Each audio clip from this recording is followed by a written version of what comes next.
The Minnesota Cuba Committee has been around for more than 3 decades.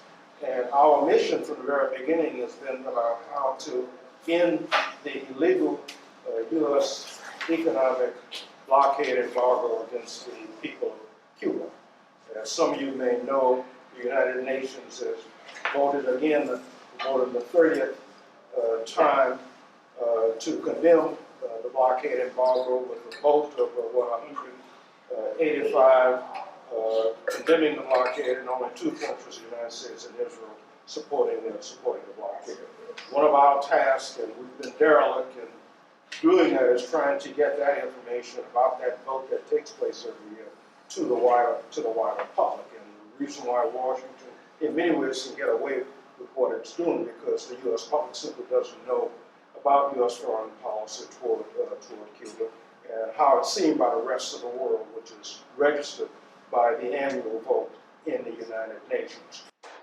Our task as a committee, our mission has been to get rid of the blockade embargo. The blockade embargo is just not an economic blockade embargo. It's also an information. It's an information embargo. And one of the things we've learned over the years is that when U.S. citizens are able to travel to Cuba, to visit Cuba, to see with their own eyes, and make up their own minds about the Cuban experience, in general, they come back very positive about what they've seen in Cuba. So one of our tasks is to try to make up for what we lost in the last few years in terms of U.S. citizens being able to travel to Cuba. We're on a mission now to get people to travel to Cuba, and that's what this program is about. People who've been fortunate to travel to Cuba locally and to see and to come back and report about what's actually going on in Cuba. The Cuban government has just passed a new measure for the first time to provide for 90-day tourist visas. This is the first time they've for 90 days, and we said that they can, U.S. citizens can travel to Cuba and stay there longer. And so we want to take advantage of that. Again, that's what tonight's program is about. A report back on people locally who've been able to travel. And 3 of our speakers are here. We're waiting for the other, at least one of the other 2 speakers, Councilman Jeremiah Ellison. But we have with us tonight our 3 speakers who are here. Professor Teddie, who's professor in the School of Nursing at the University of Minnesota. Jerris Heckler, who is with the Solidarity Committee on the Americas. And Saunders, who went on the May Day Brigade, and that's one of the events and travel trips we really want to publicize at tonight's event. And hopefully Councilman Jeremiah Ellison will be here to join us, but we want to begin. And we've asked our speakers to speak for about 10 minutes each, because at an event like this, it's the feedback in the discussion, the question and answer period with the audience. That's always the most valuable. So let us begin and welcome Professor Teddie. Hello, everyone. Today, I'm going to set my timer because I could go on time. So, as Professor Nunez said, my name is Teddie Potter. I'm a clinical professor at the University of Minnesota School of Nursing. Thank you all so much for inviting me this evening. It's nice to be here in warm parts of school space. And you still made it even though the building shifted and changed, which is sort of the message about those of us that appreciate Cuba, is you still should. My story began about in 2017 when it was my very first opportunity to go to Cuba. I went with the International Academy of Nursing Editors. So 2017 was my very first time. I went with the International Academy of Nurse Editors. I traveled with MEDIC when I go. MEDIC, for those of you that aren't familiar, is a U.S.-based nonprofit which has over 25 years of history of collaborating with the health system in Cuba. I went because I am fierce about preserving the health of Minnesotans. And I will go wherever I need to go to find best practices that help prevent illness and suffering. And I had heard so much about the Cuban system that I wanted to go and see it for myself. When I did go and see it, I was just blown away because it's everything I've always wanted in a healthcare system.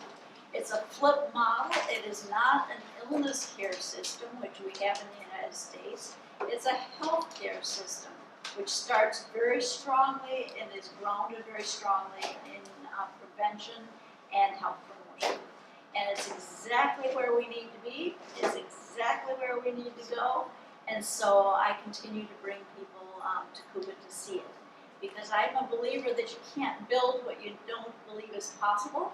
So I bring groups of people so that they know it's not only possible, but it also has better outcomes. So Cuba has, for those of you that know, I have a, or don't know, it has a remarkable system which invests heavily in neighborhood clinics, doctor-nurse clinics. So every single person knows their physician and every single person knows their nurse.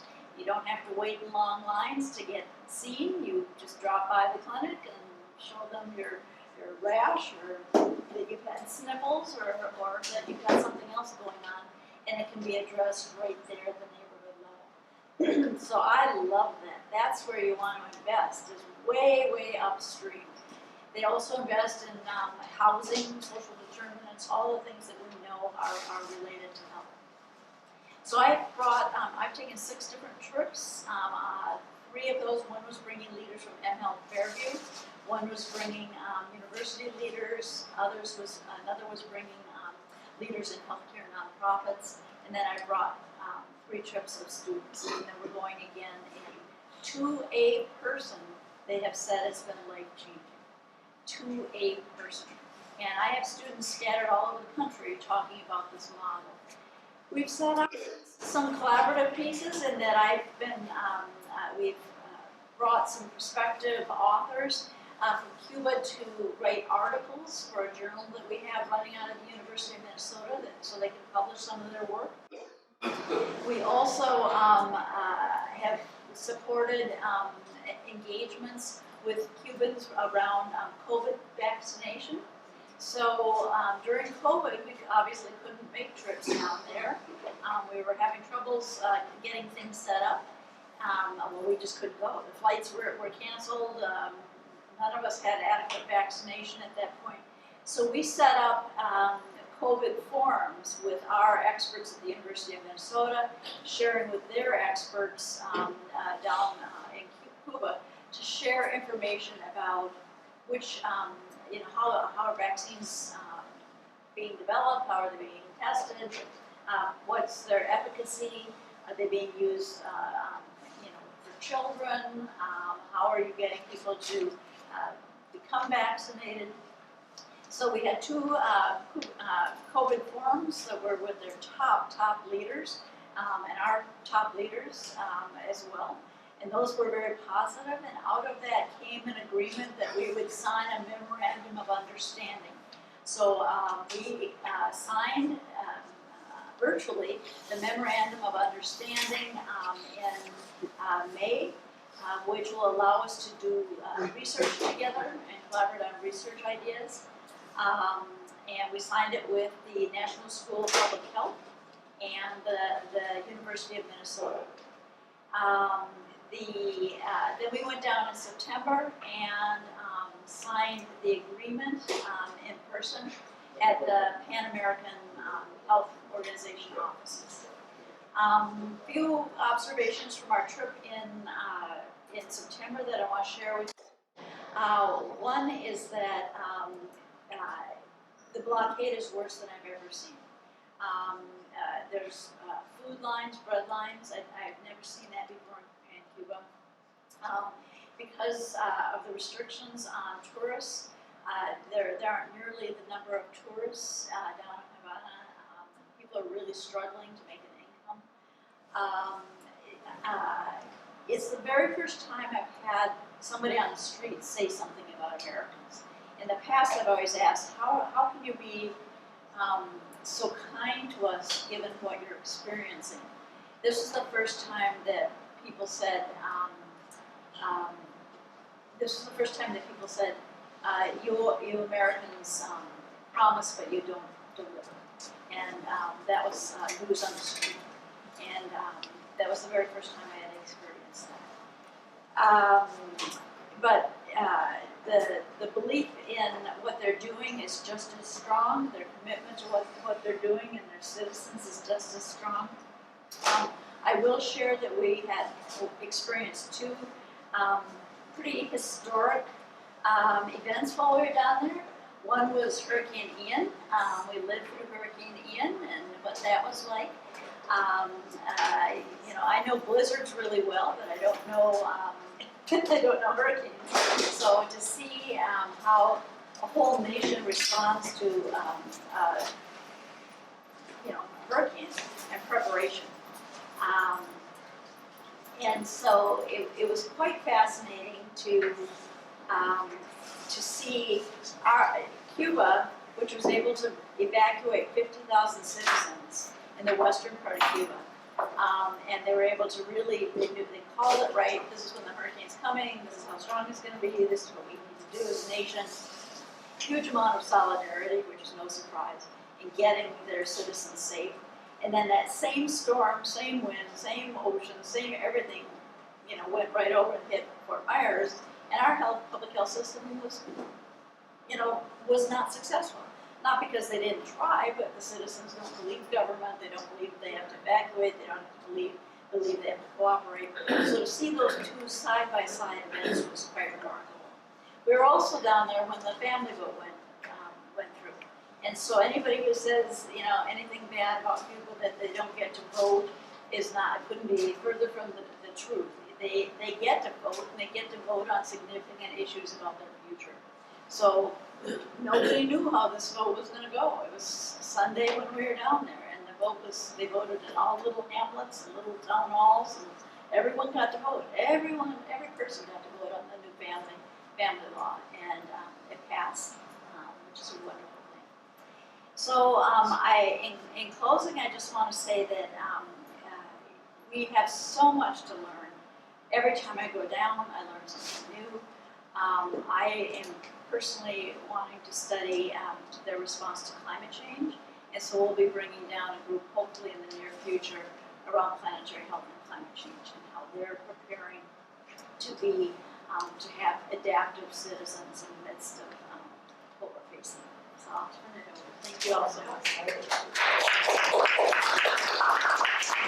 Thank you, Teddie, very much. As you can see, we have a lot of questions and to ask Teddie to flesh out her very rich experiences in the province of Cuba.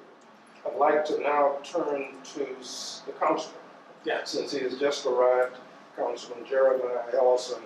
He also, along with another council person, Robin Wormsley, also visited Cuba. So we wanted to have his thoughts and his reactions. And again, we've asked people to speak for about 10 minutes in order to get everybody in, and then we can have a real discussion afterwards. Thank you. Okay. And I'll certainly try to take less than 10 minutes. Again, my name is Jeremiah Ellison. I'm on the Minneapolis City Council. I represent North Minneapolis, south of Lowry. So there's two wards on the north side. I represent everything south of Lowry. And then Robin Wansley represents Ward 2, which is sort of the U of M and Prospect Park and some of that neighborhood. The two of us were the only two elected officials, I think, on that delegation.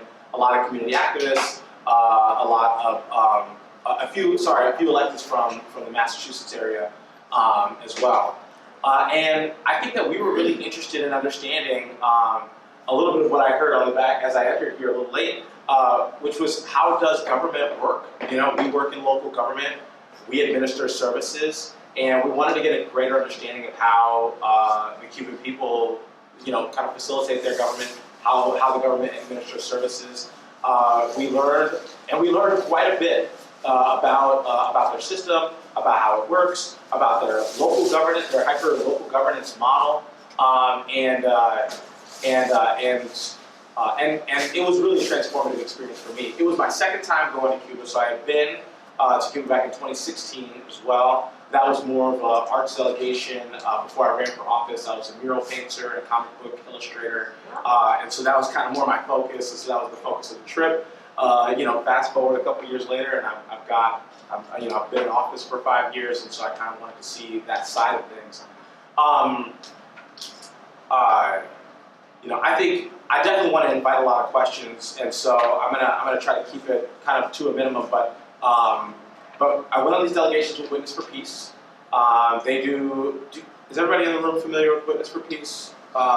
They do a lot of delegations, South and Central America, the Caribbean, Cuba, and it's advocacy. I think it's the kind of advocacy that I think I was looking for when I first started traveling abroad, which is I don't want to go to another country that might have its problems, that might be plenty criticable, right?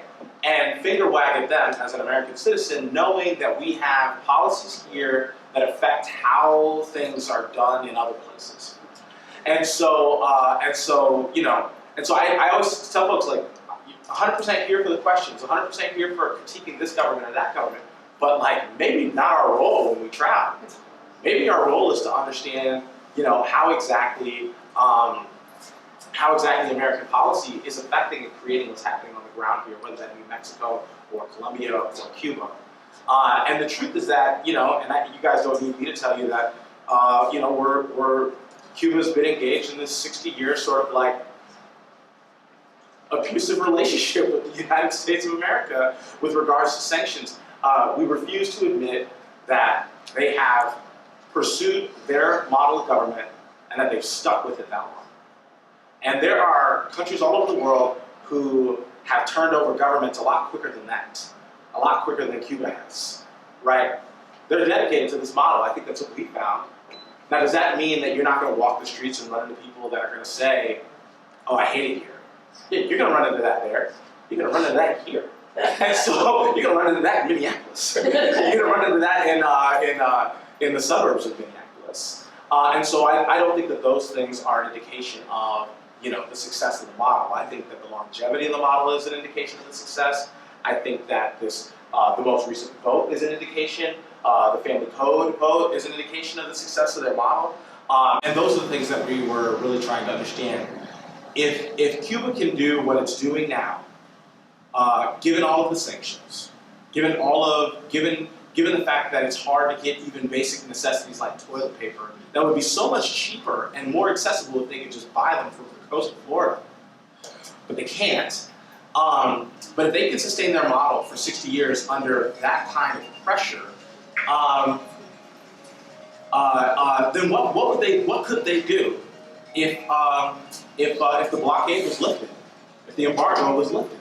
And I think that that's an important question. I think that we should all be asking ourselves as we're thinking about, advocacy for Cuba, traveling to Cuba.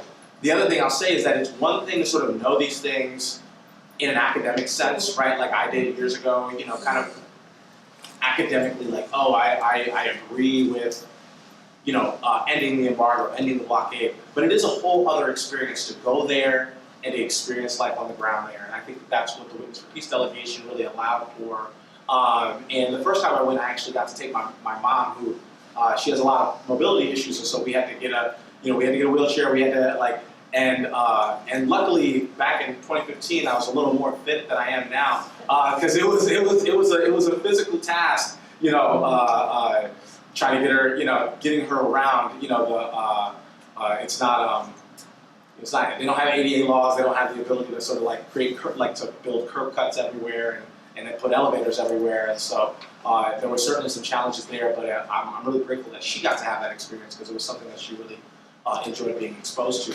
Last thing, I'll just try to end it on, if you haven't been to Cuba, I know that there's a lot of opportunities with Witness for Peace, and I can sort of enumerate those. I have a list of themes and delegations and all that kind of stuff that are coming up in the next year or so that I'd love to be able to share with people if they're looking to get exposed and to go and see for themselves. This really incredible government model, this really incredible culture, really incredible people who are enduring a lot, and I think persevering through quite a lot. So I'll end it there, and then I'd love to get into more discussion. Thanks, Councilman Ellison.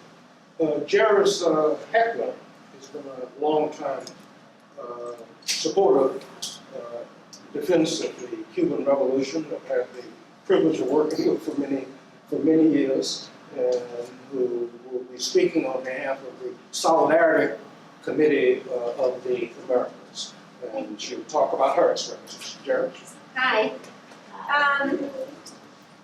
The Solidarity Committee on the Americas is the acronym SCOTA.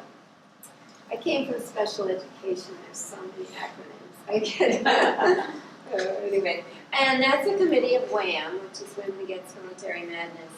Our committee has initiated and organized monthly car caravans in support of ending the embargo, and kind of started in Florida, and there's a whole story that goes with Florida caravans. Anyway, we've developed and hosted Saturday morning coffee hours, which used to be part of the Resource Center of America, but that closed, and we kind of started that up again. We have members that are active in all the national solidarity committees, and one of our members is on the City Resolutions Committee that your aide has been talking to, and a recent resolution that's circulating in the United States is about the state sponsors of terrorism, because Gary knows about that, right? The resolutions for that. And we recently had a trip to Cuba that we sponsored with Code Pink and Proximity Cuba. The trip that I went on was last February, and it was with Code Pink and Proximity Cuba. There were 6 of us from SCOTA. Joe was one, Carla was one, so half of us are in the room. And we were one of the first trips into Cuba following the closure from the pandemic. And this was probably the safest trip you could have ever gone on anywhere in the world, because everyone wore a mask indoors and outdoors. So even walking on the street, it was just, we felt very safe. And that's one of the reasons that I like going to Cuba is the people are lovely, but they just do what they're supposed to do. And what's right for everybody. We went to a lot of the places that people go to. Some of the highlights were we went to the new Fidel Castro Youth Center with a room devoted to different rooms devoted to many different aspects of his life. That was very interesting. I mean, 2 hours is not enough. We went to the Memorial Museum de la Denuncia, which is dedicated to the disclosure of the U.S. actions against Cuba through the CIA and other avenues. And I mean, there's a room that's glass floor and showcasings everywhere. I mean, it's just shocking and walking on top of them. That's just one little thing that struck me. We met with their Dr. Fauci, Dr. Duran, in the Ministry of Health. And then we were able to, several people in this room know her, we were able to meet with our beloved Afro-Cuban film director, Gloria Rolando. We brought her some props for her newest movies, which she got an award, right? Yeah, she got a big award. It's a 3-part series, and she's finished it as well. But the single biggest issue that everywhere we went, everyone we talked to, the people in the eating place, anywhere, their big issue was the upcoming family code, and that's what everyone talked about. So that's kind of what I wanted to talk about. Let's see. I mean, we met with, some of you know Professor Luisa Campos from the Literacy Museum. She talked about it. We talked to the Martin Luther King the Martin Luther King Center people, they talked about it. And it was first developed, like, I think it was 1976 or 75. I was reading two different things, and it was 75. And it defined a family as a man and a woman and children and a husband and a wife. And so what was really phenomenal about this particular experience of being there when they were actually talking about it was there were over 79,000 little community town hall meetings where people discussed this. It involved over 6.5 million people. It involved over 300,000 suggestions for change and 25 revisions. So I contrast that with the United States, and I can't even, like, I don't know, can politicians even get people to come and, to a town hall meeting, It's a struggle. Anyway, so it was passed, as others have said, and 67% of eligible voters voted for it. So I was just going to talk about a few things that struck me. It's referred to as the code of affections. So it was all of, to me it came from a place of what are your affections with the people that are in your life. And so I took some information from Walter Lippmann. He broke down the family code and translated it for Cuban news. So I took some information from there. Part of the reason that they changed it was that families have been changing in Cuba. There are smaller families and more families where the adults work outside the home, so children have to be cared for. There are more and more couples that live together that don't form a union. It said half of the households are headed by women. Only 1 in 3 households have children under 15 years of age. 4 out of 10 households there's an older adult. 30% of the children and adolescents live with grandparents, and the majority of the young people of reproductive age actually live with either one of their parents. So it's very complicated family structures, and the other big reason was that fertility is really down in Cuba, and the average age of reproduction for women is 26. And that I remember talking to Gloria Rolando a few years ago before the whole pandemic and Donald Trump and everything shutting the country down. Being very concerned about the aging population, and she would say, where are our young people, where are they going to come from? One of the things that I read was that parents have an obligation to provide what's necessary, and that's not just food and clothing, but just spiritually and seeing the whole child. The adoption rate age was lifted from 16 to 18. Parents have a parental responsibility versus having authority over their children. So children from the age of 14 on up can have more say over their personal lives and their sexual identity and all kinds of things like that.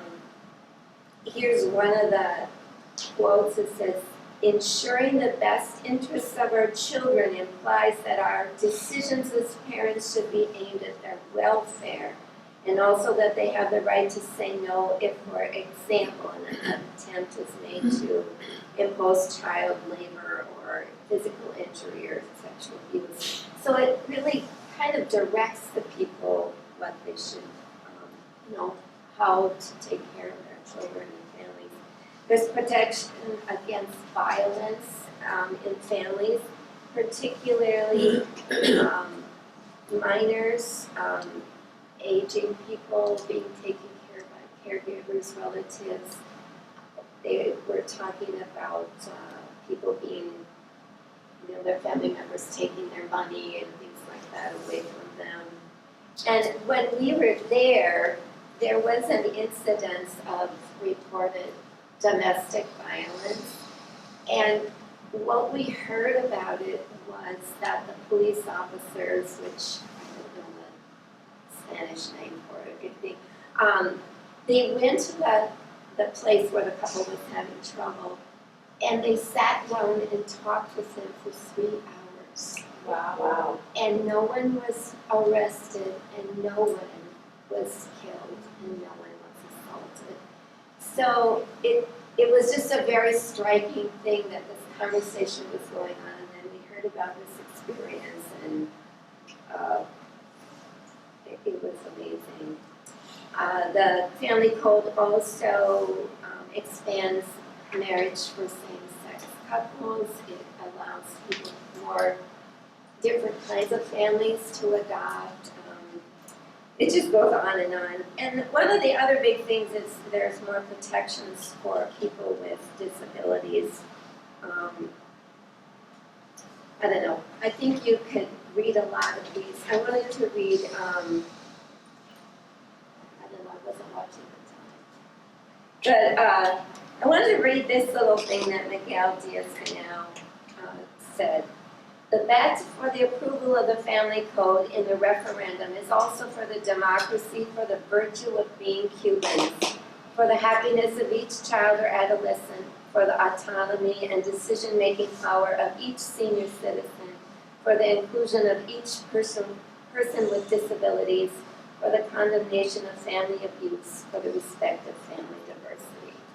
I thought that was very telling. And Greg had asked if we could say what was being covered in the United States while we were there, and concerning this topic, nothing was covered by the United States. So it was the biggest conversation everyone had, and it was missed by this nation. So thank you for letting me talk about my trip, and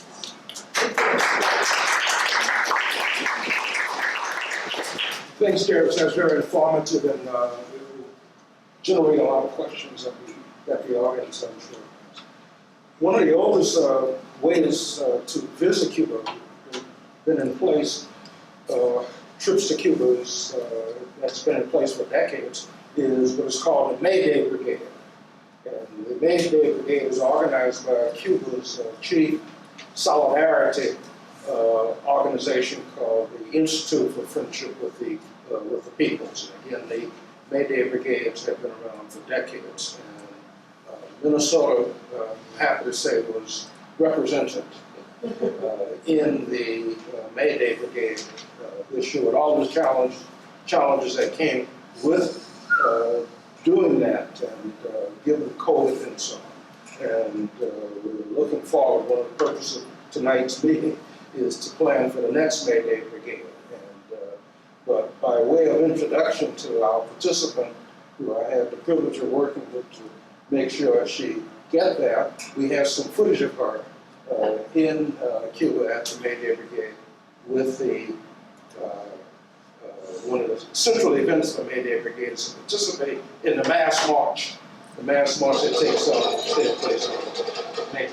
May Day in Cuba attracts visitors from around the world, including many working class people from the United States. I have experienced May Day in the United States, and it's nothing like this. I feel like here it's so different. There's people here that look like me, and actually being here with the working people and knowing that they have those type of rights that we wish that we had, just makes me so happy. Well, we don't actually celebrate May Day. We celebrate Labor Day on a different date, and generally it's not a celebration of workers' rights or achievements. So it's something that's very suppressed. And our labor history in the United States is incredibly violent. I spent my May Day here in Cuba because this is a country that actually supports the vision that we all aspire to see. The people of the United States, we are different from our government, and we stand in firm solidarity with Cuba. Just growing up, seeing stuff on TV, I've always questioned the truth behind it, and so I wanted to see for myself. It's definitely an eye-opener. Because at home, we don't get real news. We don't get real information about what's going on here. I think it's really important for me to meet directly with Cubans and bring the truths that I learned back to the United States. Cuba is suffering under reinforcement of the blockade. Even though that is happening, Cubans still wake up every day and still contribute to society. They still work, not only for themselves, but the world. Cuba stands as a beacon to those of us who struggle against oppression. In our own country, our own government is oppressing economically, militarily, in other ways. It's our duty, moral responsibility to have solidarity with those people. My apologies, y'all. My bladder doesn't look like me. Thank you so much for coming out, everybody. Such a pleasure to be here. I actually have a little bit of clip footage on my computer I hope to share with y'all. It's a clip of me at like 4:54 in the morning. We started our day very early. We were supposed to get up at 3 a.m. to go to the parade, which is pretty much in the middle of the night for most of us. And so we went to bed at 12:30. And it wasn't just the U.S. delegates that was staying up late excited, it was all of us. So C-Jam, which was the name of the camp that we're at, they let us sleep in for an hour, which was amazing. Don't tell them I told y'all. I don't know if we're supposed to be sleeping in, but I have a clip of me super excited. I'm not a morning person, but it looks like I'm a morning person. I'm super excited to share that with y'all. It was my first time in Cuba. I had no idea what I was getting myself into. I just want y'all to know I'm a young community member, activist, leader. I want to be a part of the change that I wish to see. I feel like that's what drives me. That's what motivates me. When people ask me what am I tell them I'm a young revolutionary. At this point, I think it's time to add humanitarian on there. I want y'all to know that without Mel Reeves, there's a photo over there of Mel. Everybody should know who Mel Reeves is. Without Mel, I wouldn't have went to Cuba. I want y'all to know that Mel transitioned January 6th, and if it wasn't for Mel transitioning, I wouldn't have went. So I just want y'all to know that I went because of the unfortunate transitioning of Mel. He was a beloved mentor, a community member, a leader, advocate, columnist, editor, a writer. I went to Cuba because of my ancestors, Professor Nims and his persistence. Community sent me, Long Life Learners sent me, movers and shakers sent me to Cuba, trailblazers. Change agents pushed me to go to Cuba. It was such an honor. I was in a really dark place before I went, and Professor Mims knew this, and he knew that Cuba is exactly where I needed to be to rejuvenate my spirit, and I'm here to let y'all know that he was right.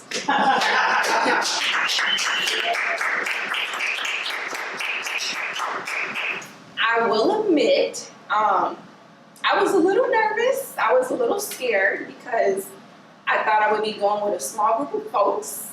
And I actually have some papers on that back table. I have the first paper that I got at the first meeting that I went to when Professor Mims was getting us together to talk about Cuba.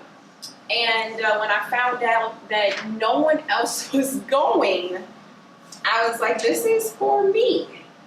And so I just want y'all to know that I went down there, the only person from Minnesota, and I think it was just the biggest blessing in disguise. I want y'all to know, with my savings account and a donation, anything is possible. And I feel like Professor Mills was my fairy godfather along the way to help me make this happen. I left April 23rd. I was there until May 9th. My life had changed drastically while I was down there. Eating breakfast at 6, 6:30, 7 o'clock was very different for me. Quite an adjustment. I want y'all to know that my days were full of love and patience. My days was full of seminars and workshops and discoveries every day, every day. 7 days into our Havana experience brought us day 8, which was May Day. So we were completely invested in everyday lifestyle, like our council member was saying. It was very different. If you've never been to South America, it was my first time. The closest I had gotten was like Aruba, which is not quite. So for me, this might sound weird, but I messed my bladder up, which is why I had to go use the bathroom again. And so I frequent the potty. And to remember to not put the tissue in the toilet was a huge thing for me. And so I just want y'all to know, when you go down there, only natural things go down there, nothing else. And so that was a really big thing for me, just making sure that I wasn't being that American clogging up anything at the camp. I want y'all to know that May Day is held at the Plaza de la Revolucion. And I told y'all the parade starts at 7 o'clock sharp. I have some photos I want to share with y'all of us doing chants. We got a chance to be on the bus with the brothers and sisters from South Africa, which was quite a treat. Often they would sing us songs and they would chant. And I don't think the bus was more quiet than what it was at 5 o'clock in the morning on the way to the plaza. So I got some really good footage of them for y'all. I want y'all to know that CGM had 18 different countries when I was there. So it was really cool to be in one space with so many different people of different backgrounds, different stories. It was a melting pot, if you will. The United States, we started off as 53 folks, brigadistas. We lost 2 by the time May Day came, and I just want y'all to know when I was at... like they went home, right? So, COVID is a thing, and they were at the doctor's office.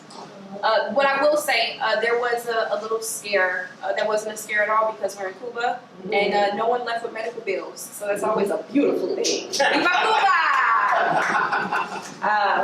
I was very surprised when I was at the parade. We were there, I would say right before 6 a.m. And we're walking, it's dark.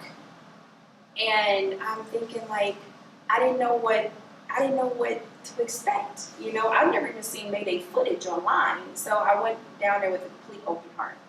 And when I tell y'all everybody was there, I really do mean everybody was there. People young, people old, children, elders, historians, caretakers, doctors, everybody was here. One of the things that I loved about Cuba, automatically, it made me think of Kirk E. Washington Jr. I don't know if y'all know, but Kirk E. Washington Jr. is a part of our history here in Minneapolis, Minnesota. And one thing that I love about Kirk, he said that we're always set tripping. And I hold that really close to my heart. And so when I think of set tripping, I think of people who think that they're better than others. And we live in a country where we're kind of fed this ideology that when we go to school and we pay all this money to be there, we get this piece of paper, and now we're this new person. And for some odd reason, we believe that our time is more valuable than other people.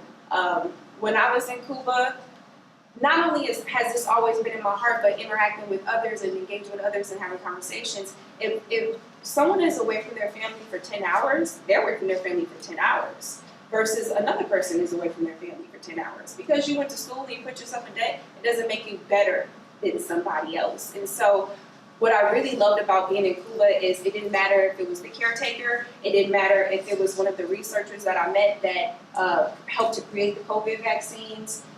We are all in this together. Nobody is better than anybody. Nobody is looking down upon anybody. We know that we all have a seat at the table because we all deserve to be at the table. Our differences are to be celebrated, not tolerated, and that was a big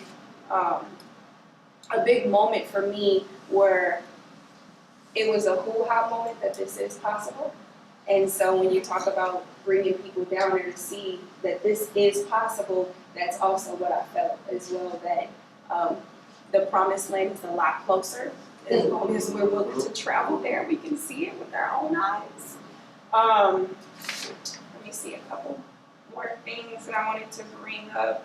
I want y'all to know that the parade, I had to have, I think it was about 8 car lanes.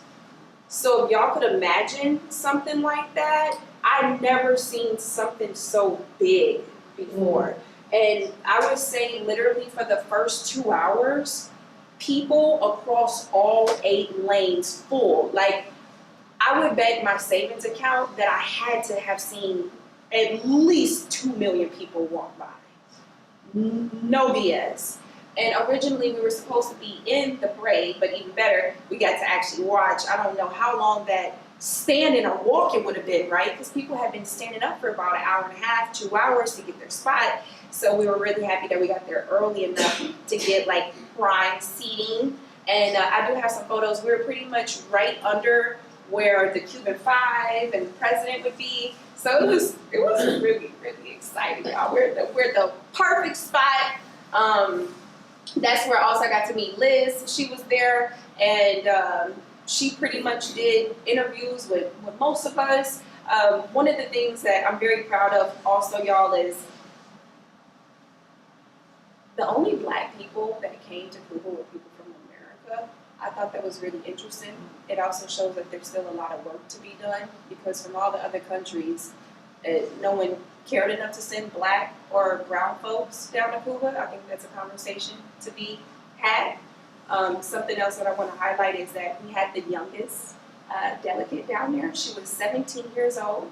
Her name's Kyla, and she wrote this amazing article about abortion in this country versus abortion in Cuba. And it is a piece of work.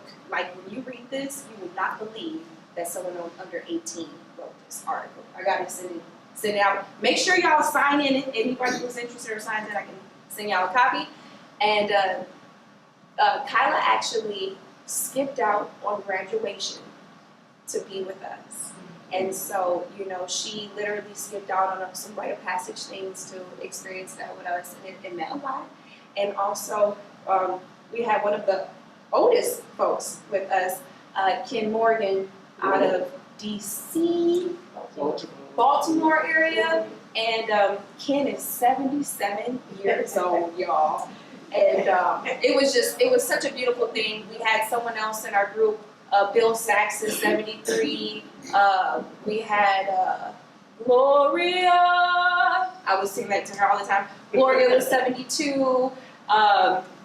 David is 72 out of California. To be around elders like that had all the energy in the world, that also was doing work with us in the fields, it was very invigorating, y'all. I have a picture of Bill Sachs. I want y'all to know that meeting Bill was it was life changing.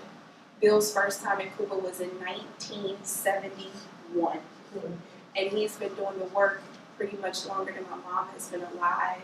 And story time with Bill Sachs was like no other. If y'all could get close to this man and get some of those stories, you should get that done. I want y'all to know something that really hurt me was, or good thing. I think it said, I want you to know, I want y'all to know that Cuba knows the difference between the government and the people. That's true. They know the difference between the people of the United States and the government of the United States, and that's why they treat us with that warm heart that they have. Even I have a hard time knowing the difference. So it was a beautiful thing that a lot of our brothers and sisters down there, they're very politically mature in that way, and they know that the people are not a reflection of the government that we have. Also, something really cool that I learned, I tell people often after coming from Cuba that when you run into a Cuban and they have bad things to say about Cuba, Fidel calls them gusanos. And so letting folks know that, gusano means worm, and these are people that are against the revolution. And so I like to give people little examples. If you believe in capitalism and you want to make a whole bunch of money, and maybe you want to pay people their worth, Cuba's not for you. And so we all have our different ideologies and thought processes when it comes to making money and going to work. Cuba's not the place to start your business and make a whole bunch of money. Cuba's the place that you go because you want to be a part of the solution. I want to highlight that for y'all. And I want y'all to know it was, it really hurt actually. We were in Cuba for the explosion. There was an explosion in Havana May 6th, scared the hell out of me. I think we're like 4 days off that we could have been over there. And the last day of the brigade was on the 9th. I had the pleasure of staying an extra night, and I got to stay with Auntie Amy, who was actually the auntie of one of the U.S. delegates that came down, and she was one of the guerrilla fighters. And so it was just such a pleasure to be with someone who has such deep history. Hanging out with her, I also got to meet Rosemary. This is the woman that wrote the book about Fidel and Malcolm. And so it was so beautiful to be. I felt like exactly where I needed to be. I'm in love with Malcolm X. I am one of the organizers for the Minnesota Malcolm X Committee, and we had one. We had Malcolm X conferences from 2014 to 2017. So for me to be at lunch, I think the day before May Day, and for the woman to write the book, to walk up on me and ask me who I was, I felt like I died and went to heaven. I'll leave it at that. Thank you, y'all.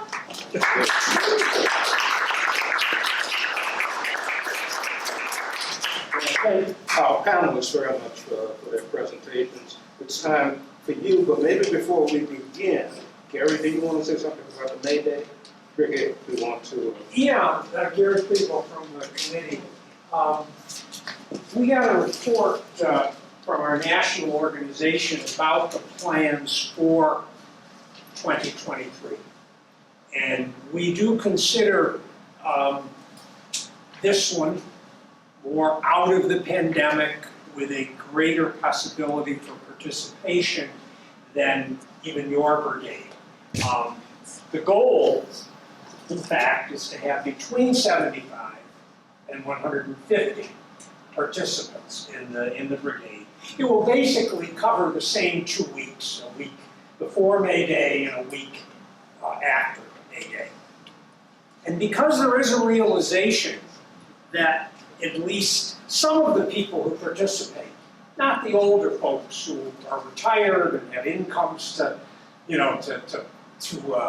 pay for such trips, that many of the people who really would be the best ones to go will need financial assistance. So for the first time, the National Network on Cuba is actually going to do a national fundraising campaign, hoping to raise tens of thousands of dollars for scholarships for those who would need those kind of scholarships, but with a particular emphasis on those who would definitely commit to coming back and being activists in the solidarity movement upon their return. So the details are still being worked out, and we hope within the next month that the information will be public and available, and when the applications for the 2023 Brigade will happen. I think we already have a couple of people here in the Twin Cities who had hoped to go on the 2022 Brigade but weren't able to, that are looking to go. So anyone that's in the room, anyone you know that might be interested in the 2023 Brigade, the Minnesota Cuba Committee is going to be the local organizers for this effort next year. Thank you, Gary. I see one of the people in the room that was thinking about Jolene Jackson. Oh, right there. Why are you looking around? Oh, I can ask my question now? Yeah. Oh, okay. And my question is for Ms. Potter. And I know that you're familiar with medical apartheid. Yes, okay. For those of you that are not, medical apartheid is a book that graphically speaks to how Black women were sliced and diced under the, you are as well? Under the guise of medical advancement for the universe. And I start with that because even in 2022, those kinds of things are still going on with Black women's bodies. It's just a little bit more covert. And one of the things that I'm trying to do in my small way as a certified community health worker, the most immediate board chair for the Community University Healthcare Center under the realm of the University of Minnesota, is trying to figure out how we can begin to combat that. Because we're still dealing with a paternalistic, white, male, sexist, et cetera, medical field that still thinks that our skin is thicker than yours. We deal with pain better than you. If we ask for extra meds, we are drug addicts, et cetera, et cetera. So my question to you is, do you think and/or are you amenable to meeting with a few of us and exploring some of those best practices that you have come upon as relates to your interaction with Cuba?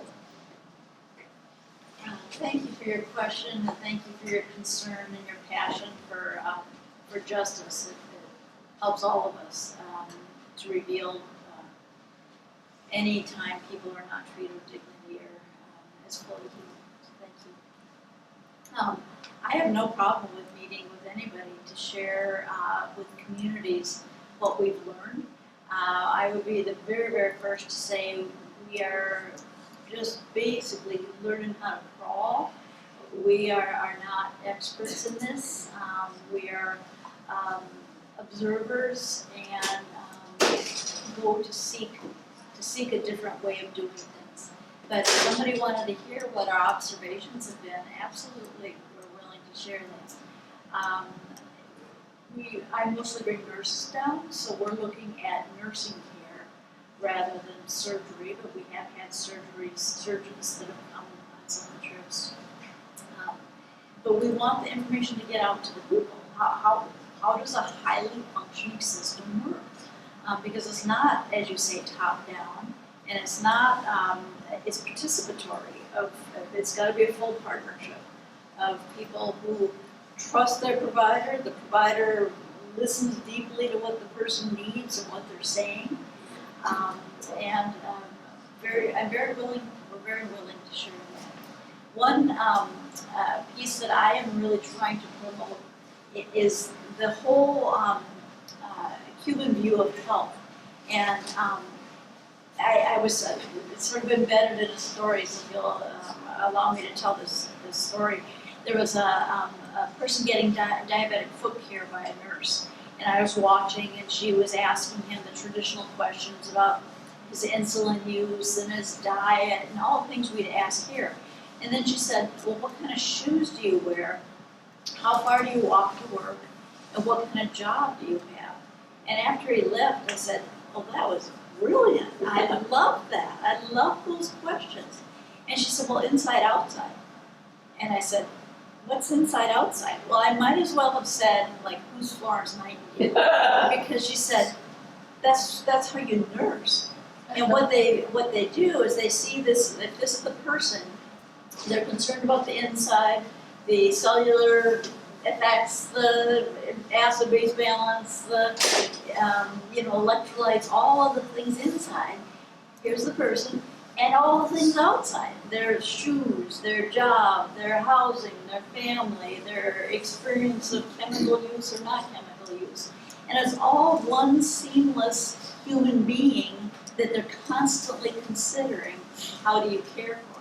I have shared that with so many people at like national conferences, international conferences, saying, you've got to get to Cuba to learn about inside outside. This could revolutionize how we care for people. So absolutely, if you want to hear some of the observations we're experiencing, we're very willing to share them. Thank you. One of the issues around racial disparities in the United States is maternity and infant mortality rates.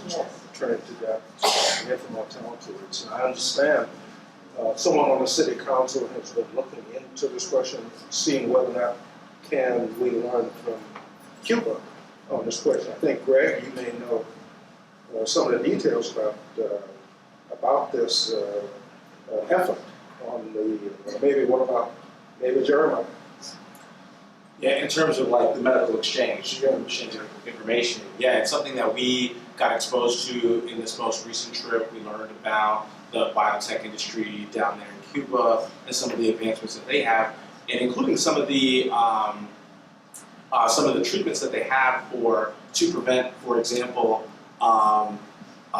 when people have diabetes, they develop sores. They often have to get their limbs amputated, and they develop treatments for that so they can keep their limbs. I know people who have had family members who have had to have their limbs amputated in the U.S. We don't have access to that kind of treatment. And because of this embargo, because of this strained relationship, because we're labeling Cuba as state-sponsored terrorism pretty erroneously, we can't get access to this kind of information. That's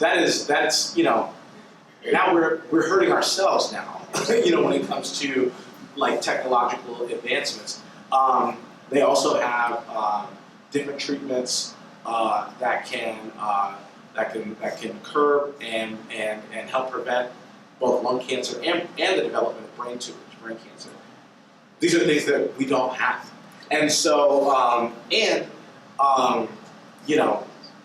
I feel like in the U.S. you like hear, oh, here's this country, this third world country, this developing country that has all these medical advancements, and it feels a little sci-fi. It feels a little, oh well, are they telling us the truth about what they can do? Well, yeah, other countries have relationships with Cuba, and they can confirm that they're making advancements. And I think that we're one of the only countries that refuse to recognize Cuba's COVID vaccines as valid.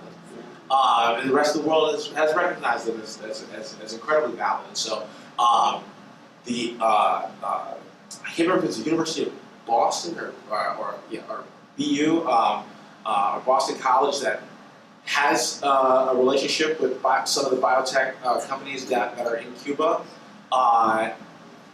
But then a ton of universities, including the University of Minnesota, have agreements that are pending at the Treasury.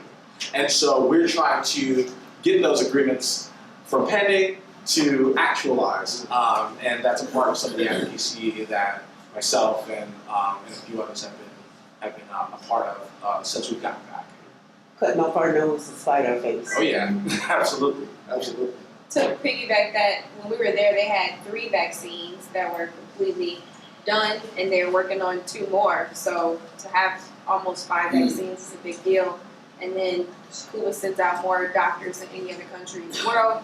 And I actually we got to sit down and did probably the same. The biotech. Yeah. And I can't remember the guy's name, but he was awesome though. Yeah. And so I left Cuba in March, and after the biotech presentation, we asked, what can we do to help Cuba? And he brought up the Summit of the Americas in LA. And so I'm really happy to say that I knew I was going to LA for the Summit for Democracy. if y'all didn't know, we had a Summer for Democracy in LA on June 8th, 9th, and the 10th. And most of the people there, I would say almost all the people there were on board with ending the sanctions and embargo. And Cuba had a workshop. The Venezuelan feminists had a workshop. It was so beautiful, and I want y'all to know that it felt even more empowering leaving Cuba to go to LA to be in rooms with 250 organizations that's all over the country that say that they're against imperialism and capitalism, and they want to be a part of the change and ending the embargo and sanctions, and it gives me hope, y'all. Just want y'all to know. Yeah, please. Thank you to the speakers for sharing their experience and speaking with us. My name is Gabrielle Foster. I'm a member of the Socialist Workers Party in Minnesota. I actually was in Cuba at the same time. I was a part of the May Day Brigade. I went down with FAAN books and was at the International Book Fair. Woo!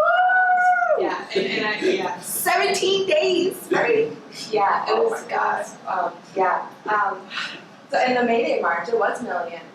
And millions of workers, and part of the experience of seeing people's faces, you know, the veterans' faces who are wearing all their badges and the pride walking down, it was really powerful. So, you know, Cuba's healthcare system during the pandemic, they went door to door. Where like here, everyone was shutting in. What do you do? I remember me and my mom were like, do we take ibuprofen? Like, is that okay? But they were knocking on the door. Do you have any symptoms? If you do, come with us. You know, it is completely.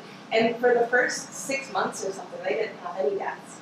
At the same time that New York had like 30,000, they were still at 0. Like it was the way that they handled that. And then yes, having their own vaccine, despite the embargo, you know, despite all of that. And part of, you know, that's all because Cuba had this revolution. And they still have a revolution. It's still a fighting, living revolution. And yes, all that they're able to achieve in the medical system is because of that. Because the workers took political power in Cuba. I have a coworker from Honduras, and I told her I went to Cuba, and she said, "Oh, Cuba, they have lots of doctors." And I said, "How do you know that?" And she said, "Well, all the doctors in Honduras are Cuban." This is a book called Red Zone. It's an account. I think it's 3 doctors from Cuba when they went to West Africa, and you know, it talks about the human element that they brought in there. A lot of people were scared of the hospitals. People go there to die, you know. But what the Cubans were able to do there, and totally stopping the epidemic of Ebola, and it's the doctor's account. It's really powerful. Cuba's been isolated. You know, there's no anti-imperial struggle that's going on today in the world. There hasn't been another socialist revolution since. So, and that's, you know, what can we do here in the United States? You know, the working class, we need to learn and understand Cuba, you know, and emulate Cuba, what they did there and what they do, and continue to demand that Washington end the 60-year-long economic and political war. I wanted to just make a comment along the same lines. Jerris said something about the town halls that they had all over the country to discuss the proposed FAAN code. This is not the first time they've done that. They do that a lot when they propose a big change like taxing incomes or something. They have all these assemblies all over the country. People weigh in, they say what they think, and it has an impact on what the government decides to do. They change their mind if they get that feedback from people. The reason that people don't go to town halls in the United States is because they know this government is never going to listen to them and do the things that the people need. That's why. And that's why it really, I mean, I totally admire the Cuban healthcare system and what they've been able to accomplish. And I'm glad that there are more healthcare professionals from the United States and other capitalist countries that are going there to try to learn about that. But I'm telling you right now, that will never happen here until we make a revolution. Because as long as the capitalist market is on top of everything, medical care in this country will be a for-profit system that is not designed to meet the needs of ordinary people. I'm reading a book right now about the CRISPR technology, the gene editing technology. It's a book by Walter Isaacson about Jennifer Doudna, what she discovered. And anyway, it's a big book. It's going to take forever to finish it. But one of the things that struck me in there is there was a lot of competition between different labs in the world and different research groups to try to be the first to get published, and be the first so they could get the patent. And in the process of that, they didn't share information because they didn't want anyone else to scoop them. And that is literally, I worked in the Masonic Cancer Center research area for 22 years, and I am telling you, that is research and science in the United States of America and in all the capitalist countries. Meanwhile, in Cuba, where I'm told by some people I met down there on a tour once, oh, well, the people don't have any incentive here. The incentive of the capitalist system is what leads to innovation. And it's exactly the opposite. It's exactly the opposite. And Cuban researchers and biotechnology endeavors prove that, because they don't make big bucks on this stuff. They don't look to do it because it's going to bring individuals accolades and Nobel Prizes and all the rest. They do it because they want to help people. And that's a model that you can't have when you have a system that exists for profit and not human being. You'll even have doctors here who, I can't remember, it was the polio vaccine where the guy was quoted as like, oh, you would, when they asked him if he would patent it, he was like, you wouldn't patent the sun. And then the same thing with insulin was sold for $1, but now has been, that goodwill was not extended beyond that moment. And this might be, this is an anecdote, this isn't data, but I remember, like, as an artist, because I made my living that way, for years before I ran for office, and the times where I felt like the least creative, the least motivated, were those times where I was struggling to get work. And in those times where I got projects lined up, I'm good, my bills are paid, like that was when the creativity really came. You've got a country that, let's not kid ourselves, like, because of the embargo, because of the blockade, it is a poor country, but you've got a country where the wealth inequality is not so exaggerated, so stark and violent, and what you see because of that is a lot of creativity, and not just in the arts, but in the biotech industry and in other industries where you see this incredible innovation, because the incentive is not create or starve. It's like you're not being asked to make that stark of a choice, and quite frankly here, our choice in the labor market is almost exactly that for a lot of people. It's produce or starve, and what does it produce? It doesn't produce creativity, certainly not innovation. So I agree with that wholeheartedly. I do want to highlight, I'm a plant-based eater, so my experience in Cuba was very different than everybody else's. I will admit that we were treated very well by the Cubans, because right where the camp, where there was 18 other countries, right? So the 18 other countries did not treat us well, but the Cubans did. And I wasn't able to eat what everybody else was eating. And because of that, I was complaining to some of my peers about the 7 ingredients that I had to eat pretty much every day. Delicious, and it was unlimited, pretty much buffet style. So you're gonna get full, you're gonna get that loving. However, not being as versed and not doing my homework, I didn't know that I wasn't gonna be able to indulge in all of these fruits and vegetables that I thought I would be able to, because I'm in a certain part of the world, not knowing that our government has poisoned their soil, and there's things that you might think is there, but they're not there because they can't grow right now. And so I want y'all to know, from me being a little ignorant, I had the ability to stay up with one of the leaders from Passes for Peace. Her name's Angie. She's out of New York, and one of the coordinators' daughter sat up with me, and we sat up talking till like 5:30 in the morning, which means I got 1 hour and 10 minutes of sleep.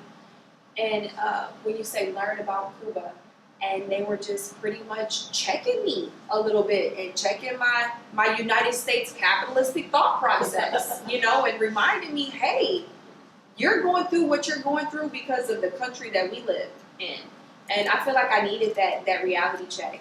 And it felt really good to be up with them and talking all night and to get that knowledge and that wisdom and to have a completely different perspective. And so anybody who's looking to travel down there, make sure you leave your capitalistic thought process here in the belly of the beast where it came from. And you'll think you don't have it, but it's internalized.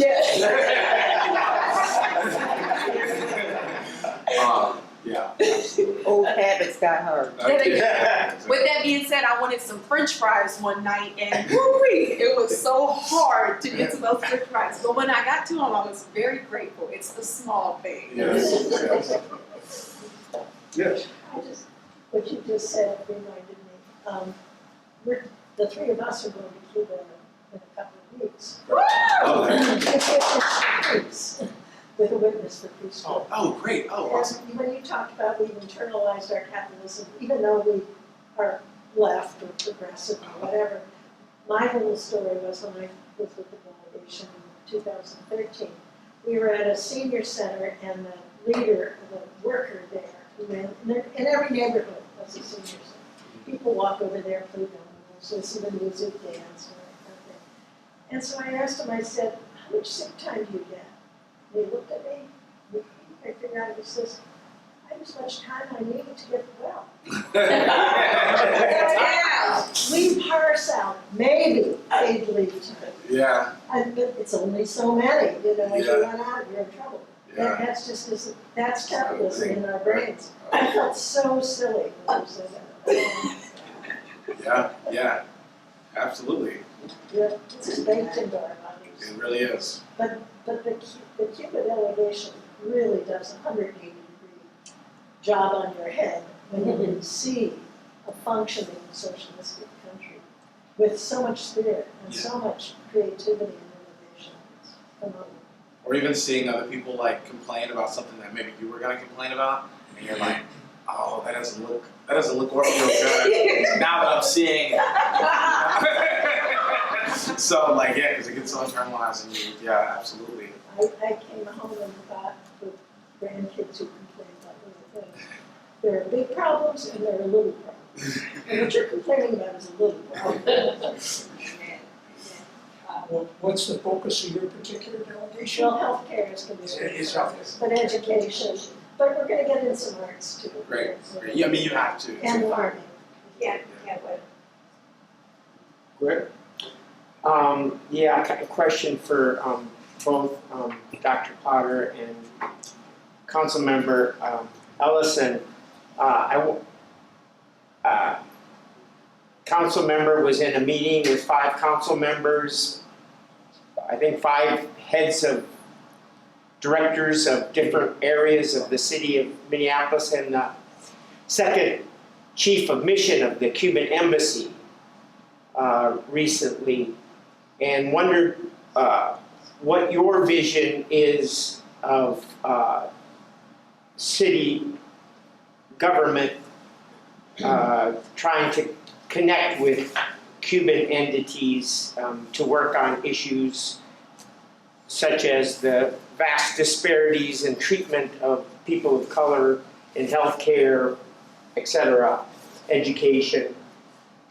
And for Teddie, do you see any value in bringing Cubans here to participate in studies on issues like that, maternal, prenatal health care, etc.? Yeah, sure. I think my vision is that we can create a network of cities, including Minneapolis, including St. Paul, that do some of the symbolic things that we could do, pass resolutions, make like declarations about support, about ending the embargo, about those types of things. I think that stuff's, it's important because it gets our constituents thinking about those things. And I'll tell you, I think that one of the things that we suffer from is that this issue just isn't on people's minds. And so even like bringing up Cuba, I mean, I had constituents who were just kind of like, or I had colleagues who were just like, what does that matter, Jeremiah? What does that matter? What does that have to do with Minneapolis? Yeah, right. And it takes a little bit of an effort. It takes a meeting like the one that we had to get people thinking a little bit differently on that. But we do have an uphill battle, and so and then long term, I would love for the city to be funding delegations, for folks who are really struggling, who don't have it in their pocket to go and travel. Maybe a sister city program, something like that. We don't currently have that relationship, but it even is a little bit worse than that. I was recruiting my colleagues to go to Cuba. Only Robin Walsley sort of took me up on it. Some others had some strong interest, but they didn't go. So Robin and I got a chance to go. But there were also some city staff who went to Cuba with us. Some department heads out of there's a department called the Office of Performance and Innovation. As you can imagine, they were interested in going. But not too many other folks were interested. And a few things happened. One was that I wanted my staff to go because, if you're in elected office long enough, you forget how to take notes and all that stuff yourself. I'm like, I need my staff there, so she's taking notes and writing things down that I'm just trying to commit to memory. And it was just a good, professional development experience for my senior staffer. And I paid for the trip out of pocket, and she was going to use our board budget, which is for professional development, travel, all that kind of stuff. And we kept getting denied by the clerk's office. And then similarly, the department head, he was getting denied using his funds to go. And they were saying that there wasn't a public purpose, even though people go to Spain, council members go to Spain, they go on mini vacations. Any of you guys know that it's pretty much impossible to just straight up vacation in Cuba, right? It's just, between scheduled blackouts and their government, State Department, it's you gotta go and you gotta do some work. They're like, oh, this could be perceived as a vacation. It's like, no, it could not. No. So we're fighting back and forth with the department, and it wasn't until I got back that it dawned on me that the clerk's office was probably this state-sponsored terrorism thing was probably coming up for them. Yeah. Right. And they were denying it on that basis. And it didn't occur to me before I left, but that's what occurred to me when I came back. Now getting somebody to admit that, or getting somebody to tell me exactly why, they kept denying it, that's going to be a different thing. But it was something that occurred to me when we got back. Another thing that occurred was the department head, the Office of Performance and Innovation, when he returned, even though no city money was actually spent, I guess my salary, but other than that, no city money was spent on this trip. But when he got back, he returned home to a pending ethics complaint about his trip to Cuba. Anonymous. Now, it didn't go anywhere. He's not going to face ethics. He's not going to face an ethics violation.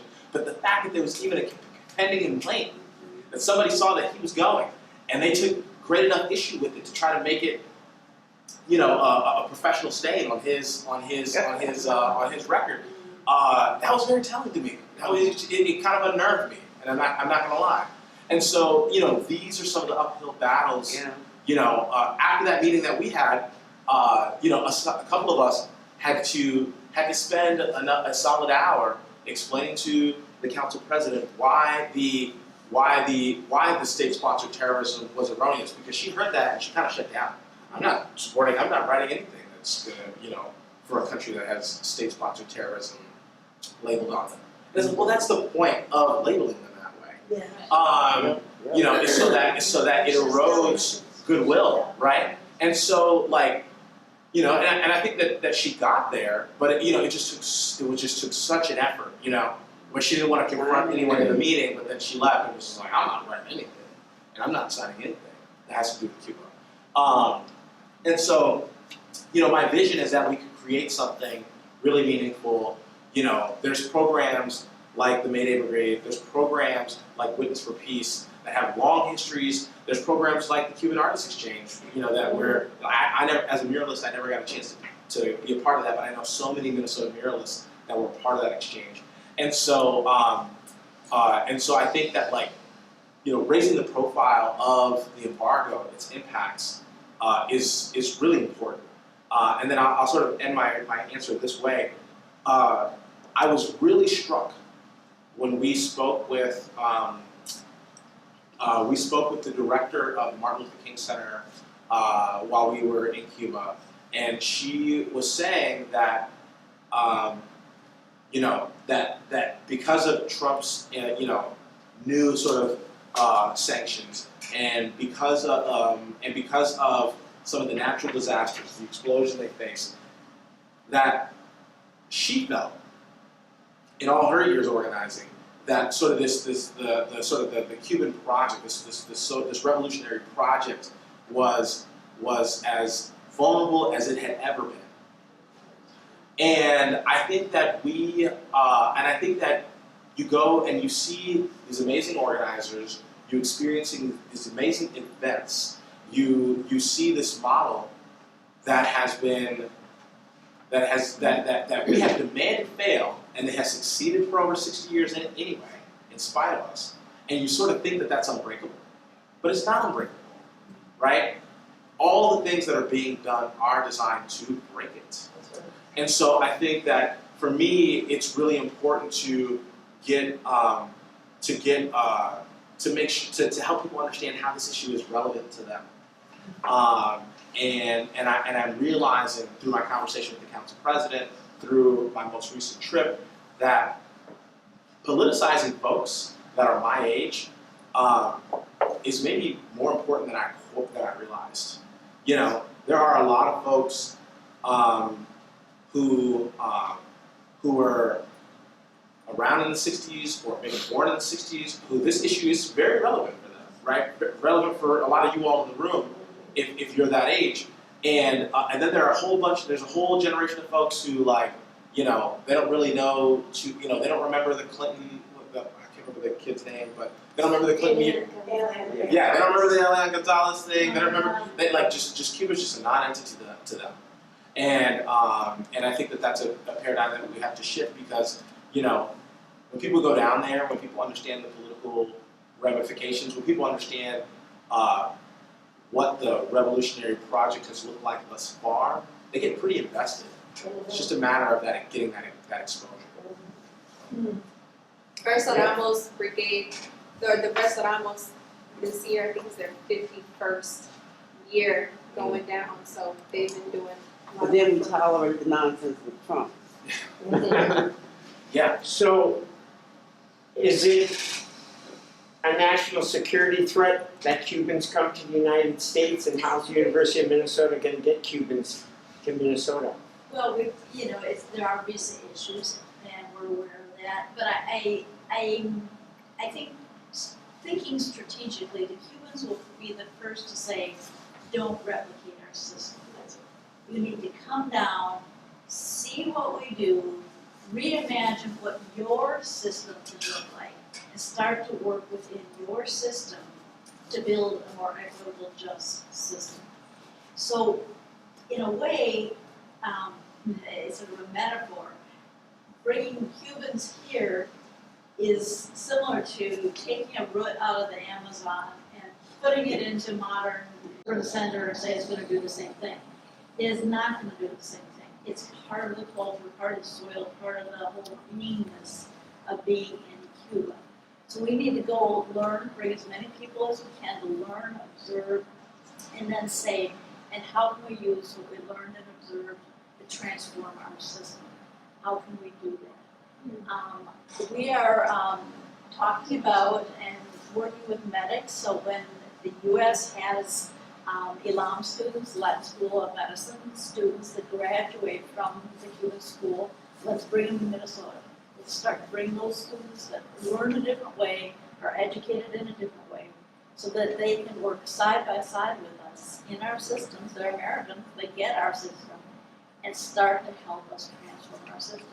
I think Minnesota's a perfect setting. I mean, we have big health systems that are ready to start thinking differently. So, Do you think sponsoring people of color that are students in the medical school to go to Elon would be a good idea? yeah, I think that would be wonderful. It's a project maybe the Absolutely. University of Minnesota Public Health School might be behind? Sending students down. I'm not with the public health school. This is not labeled appropriately after the school nursing. But absolutely, you know, we're working on bringing students down. That's part of our strategy. We're also doing some co-research. We're looking at co-research. So we're focusing on aging because of, I think what you had said, of Cuba's aging out, just like we are. They need young people, and their older people are you know, they're going to have additional needs. And how do you keep a healthcare system functioning when you have a mixed balance? So we're setting up some aging research, some research on pediatrics, especially related to COVID, and long-term implications for kids who had COVID.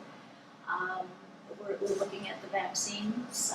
We sent down a vaccine delegation, and as I said, we're working on setting up something on climate change. That's to learn, bring back to the people of Minnesota.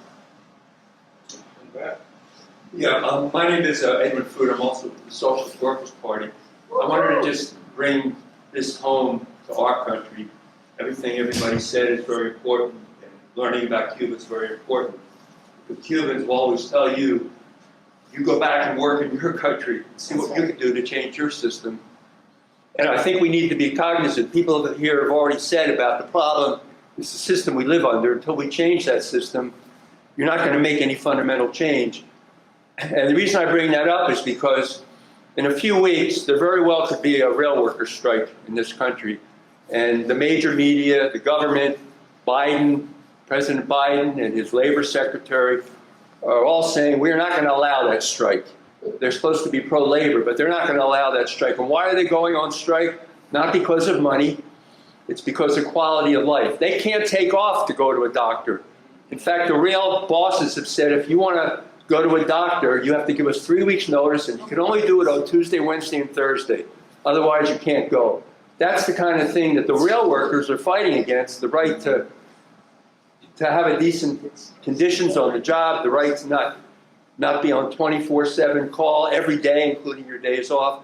That's what they're fighting against. And then we have another situation with the nurses. Yes. Nurses have now said they're going to go out again. Because we have a for-profit health system that doesn't care about not only the patients, but the people who take care of the patients. So the point I'm making is we have to make sure that we support those struggles here in this country.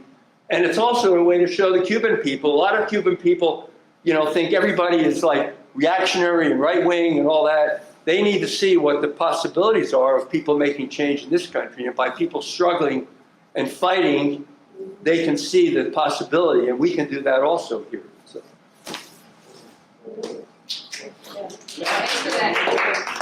Thank you, Lucas. Yeah, hi all, and muchas gracias, Teddie, Codes, Jerris, Jeremiah, por compartir tus experiencias perspectivas hoy. Many thanks, Teddie, Goddess, Jerris, Jeremiah, for sharing all of your experiences in Cuba over the recent years. And it gives me such great hope since I was at Antioch University of New England Graduate School in 2012, and they had a trip then. My scheduling conflicted, I could not go then. So I have a question for you all, but first I would not be remiss to not mention I am in the process of getting together resources to participate with the Organic Growers School based out of Asheville, North Carolina. Oh, guys, no, look at that. So they're doing 2 delegation trips so far in 2023, one in January and one in April. And I have sheets here I can give out for anyone interested, maybe as discussion winds down, some background on it. But in short, it's about a 9-day tour, and we'd be, as a cohort, traveling through Reino del Pinar, Artemisa, the western part of Cuba, and viewing a lot of the agroecological experiences. And I think Teddie said so well that we don't necessarily want to replicate exactly what they're doing agroecologically in terms of sustainable agriculture back here in Minnesota, back here in the state, but we have so much to learn. And just since the fall of the Soviet Union, I'm sure many of you are aware of the fact that they turned around the food systems, the agricultural systems, after they lost imported fertilizers, imported fuel sources. They were able to create food for the masses. And as even 10 years ago, they made a 300 ejido, a Logically 300, that essentially allowed using unused land and by popular domain be able to reclaim it for planting future life. So there's so much to learn. This trip with Organic Growth School is going to hopefully be a bridging exercise. And I will say, on a related note, just thank you all to the Minnesota Cuba Committee last evening in that Zoom meeting and just enlightening me so much of what the NNOC is doing, the SCOTA is doing, and just all these ongoing efforts to know that we're all in this together. And that's kind of like a worldview, I feel like, is how do we build that solidarity? I mean, that's something that we're missing out on in our USA worldview. Not worshiping the dollar, but elevating solidarity. And so agroecologically feeding our neighbors, making sure that no one goes hungry, that children have access to universal meals, that they shouldn't be collecting school lunch debt. So anyway, so agroecologically, I am so thrilled to be considering this prospect. I'm happy to show the literature that I do have, and I have my contact information. So I guess my question for you all tonight is, when you were touring Cuba, what did you see with people's relationship to the fathers, to their neighbors, in terms of making sure that they had access to food? And I'm sure this is going to be more anecdotal experience, but what, any particular experiences that stood out to you with how people in Los Campos in the fields are able to connect one-on-one with their neighbors, their communities, and in relationship to their federal government as well? So thank you all so much, and I could gladly share other resources as well. Thank you. I would say being in the CDRs was my favorite part. Being in the community. My understanding and what I could see with my own eyes was unity in real life. Like, people talk about unity and we use the word, but we don't really know what it looks like. So when I was in the CDRs, one of the things that I've seen is people are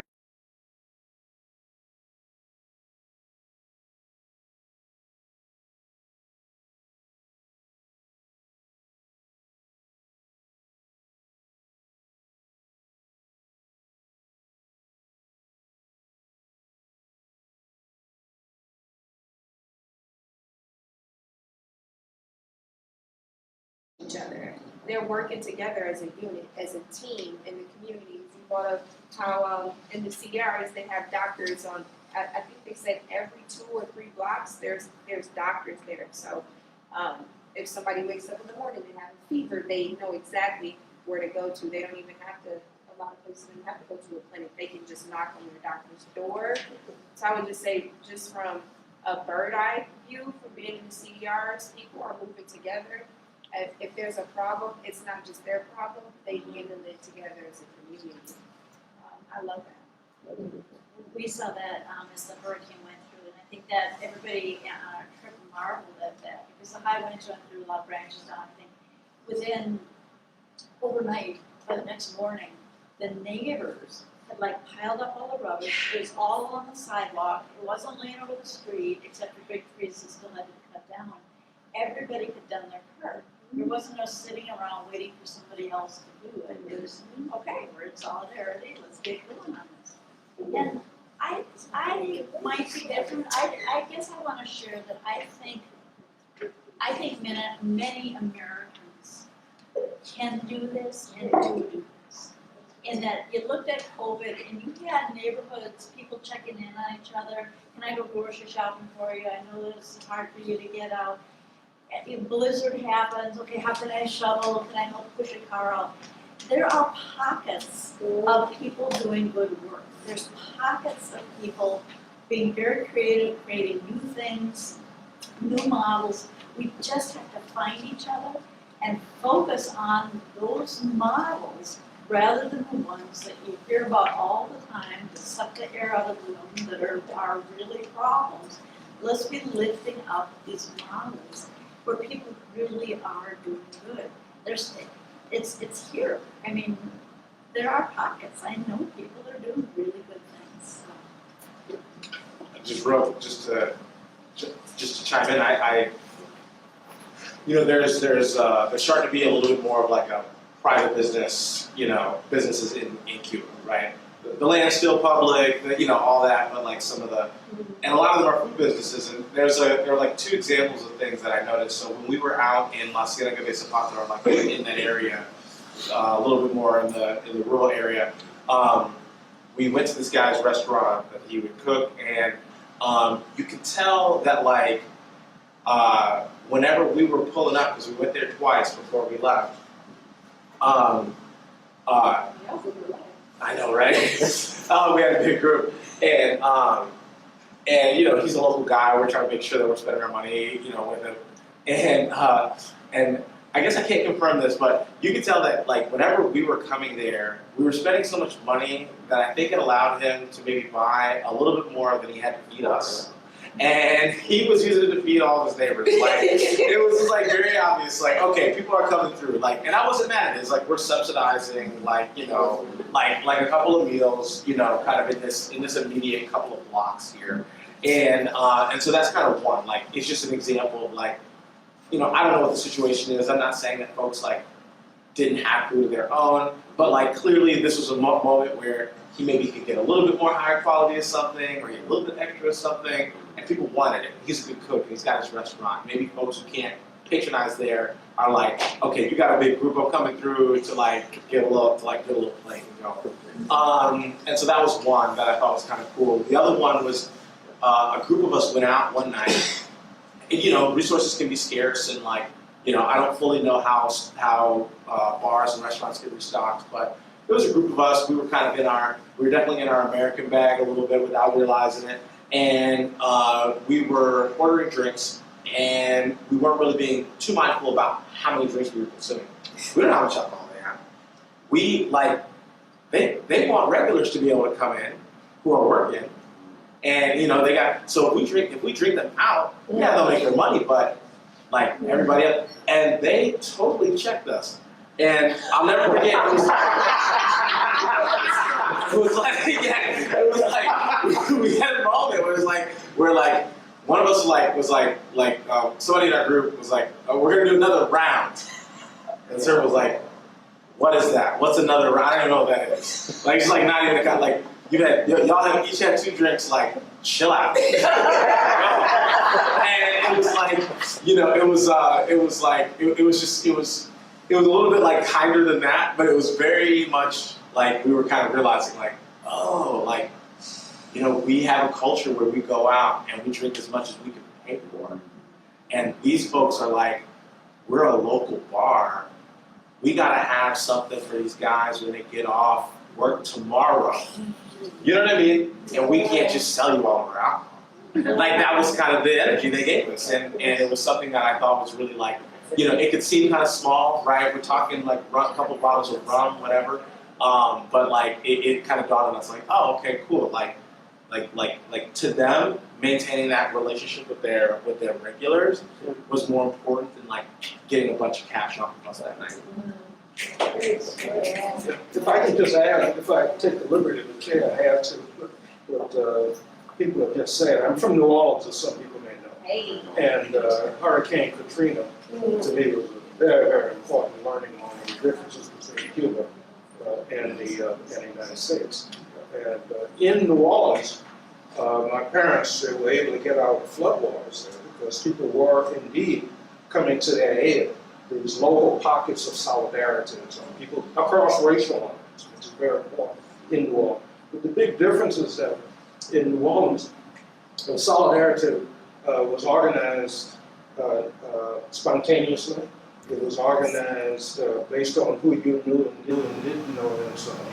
In other words, what the Cubans had, unlike we here in the United States, the Cubans have a government that actually organizes solidarity, that helps to organize solidarity. That's what's lacking. And that's very important that solidarity pockets still remain, because that means in building a new United States and a new society and so on, the capitalists have not eliminated from our brains solidarity.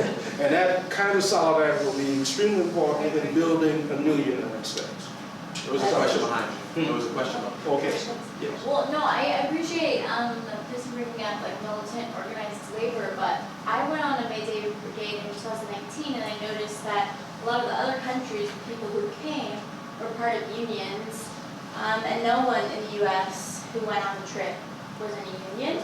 And I know that there were 2 Starbucks on strike in Minneapolis just this week, so it would be really cool if National Network in Cuba could connect with some of the recent organized labor that's happened in Starbucks, Amazon, and like Trader Joe's, and provide some scholarships to people who are kind of on the front lines of organized labor, because I don't think that necessarily organized labor has a revolutionary perspective, not inherently, but it definitely could with some really strategic scholarships to people like in that organizing. So I mean, I don't have all those relationships right now, but I would be happy to help be a part of making those connections if National Network on Cuba would be interested.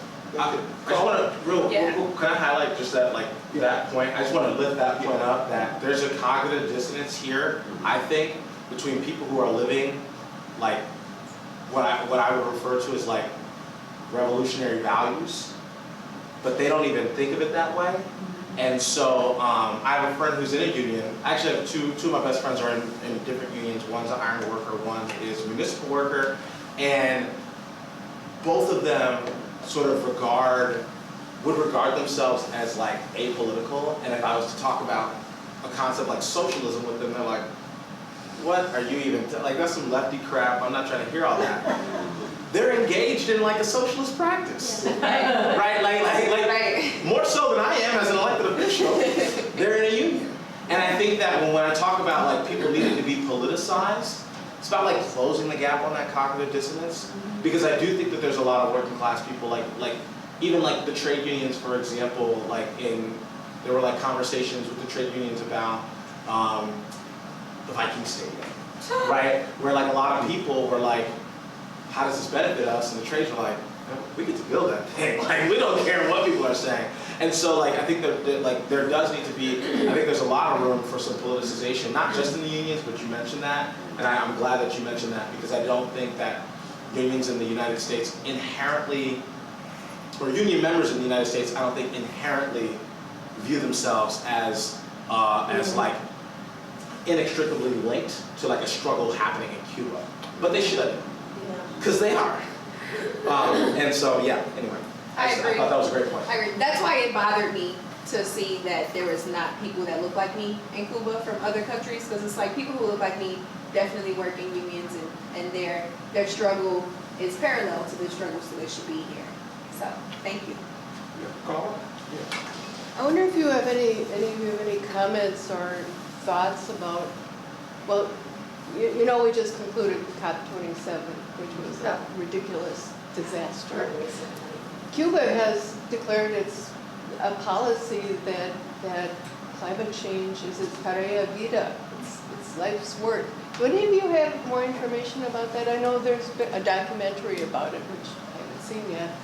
But how can a small country like Cuba have any effect on this disaster that's overcoming us? I'm happy to answer, but I feel like I wouldn't put it on them to solve what the mess we're in globally, but they are doing some wonderful things with ensuring that their citizens have access to solar power, which will really liberate them from a lot of their energy sources. A lot more organic farming is going on there, which is really wonderful. They certainly understand. They certainly have a huge amount of knowledge about climate and weather. What they're not as connected with is the rest of the world. And so I think the more we can be in partnership and be working on research together, so the rest of the world pays attention to Cuba, has Cuba on the radar, starts to see them, starts to see what they're doing. just to demythologize some of the stories that have gone and are out about them, would be very helpful. So that's what I see. And comp was a problem, but not showing up is a different problem. I would add, you know, when we got exposed to some projects that they were working on when we were in La Cienega, which is around, you know, like trying to make sure that their coastline has native plants and trying to, and like, yeah, the organic farming, repopulating the alligator that's indigenous to, or the different types of alligator species that are indigenous to the area, because they were declining almost to the point of extinction, and so they are raising that, you know, those alligators now. I didn't realize it takes a long time to raise alligators because they live so long, and it's like, didn't occur to me. You know, it's like every animal in my mind, like, it's like a dog, you're like, okay, and that's not how it works at all. And I thought, you know, I agree that it's not going to be on Cuba to solve this global crisis, but I think if they're going to do anything, if they can do anything, they can prove that a poor country under a near crushing amount of political pressure can still create a model for how to live sustainably. Right. You know, when you, I think it would be really attractive for a place like Cuba to pick like a cash crop that maybe isn't good for the island to like grow and like sell in mass to other countries because they need the revenue, and that's not the route that they're going. Yeah. And so like the fact that that's like, I think that's like, you know, that's very anti-capitalistic. Like, you know, regardless of the kind of economy they want to have, the kind of economy they want to have locally, it's still global capitalism, right? And even at that level, they're not sort of succumbing to certain pressures. You know, everybody kind of has to play the game globally in one way or another, but they're not destroying their environment they're choosing to not destroy their environment in the process. And I think that that's, you know, it should almost be like a shining example and a point of shame that like they can figure it out and other places can't. Yeah, at the UN General Secretary at the opening of COPs talked about we're either going to have a collaborative pact or we're going to have a suicide pact. That's right. And we have to choose. And so I think what I look to Cuba to offer is this whole idea around solidarity. How do you grow solidarity? How do we do this? Because that's the only way we're going to survive. I'm a climate activist. It's the only way we're going to survive is if we realize we've got to work together. We've got to link arms and work together on this. I think I'll take just one more comment or question. I don't want to exhaust our panelists. They've been very gracious to be with us. So. And it's just a quick comment. I don't know that I am as optimistic as the city council person is, because this big old America has egg on its face. Its confidence has gone down because their intent was to totally cripple Cuba. And obviously that has not happened. I think that the only way things are going to change in Cuba is all of us old folks have to die off. And then some. And then there may be some change in Cuba. Not the old folks in this room, though.